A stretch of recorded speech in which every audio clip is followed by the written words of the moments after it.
Magandang hapon mga kabiyaheros. Dito tayo sa may Daily Overland.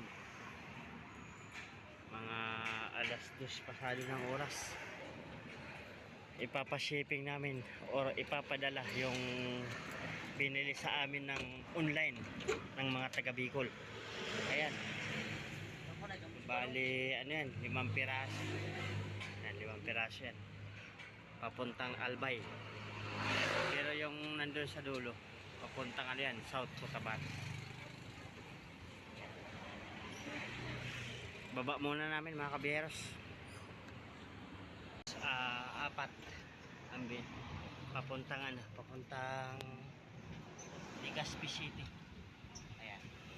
Yun ang size niya. 275 7016 Road Cruza. Ito naman papuntang Daraga, Albay. Isa lang yan, isang piraso na 285 7017 radar. Ayan, radar arte. Papadala natin dyan sa Daily Overland dito sa may West Avenue, Quezon City. Sige, padala muna namin mga kapiyeros. Ibang tao na yan, sir. Bali 2 tao yung ano isa yung 4. Yan, yan para dito sa isa. Isang 4. Ayan.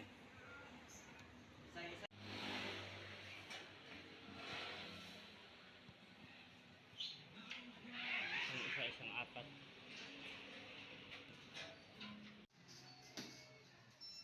Yan, isa doon sa bali 4. Dikitan mo. Kaya patagal pa sir. Nina, pag pupunitin pag 5 lang yan sir. Lahat. Yan, pabaya. Gayang-gaya pati yung kabiyaheros, tapos na tayo magpadala dito sa Daily Overland sa may West Avenue, Quezon City. Pupunta naman tayo dun sa sa may Jidge Cargo. Papadala natin yung 4 na malaking gulong papuntang South Cotabato. Ito ang kasama ko, si Mr. Arlie Boy. 1 hour later. Ayan, naibaba na namin mga kabiyaheros sa may Jidge Cargo.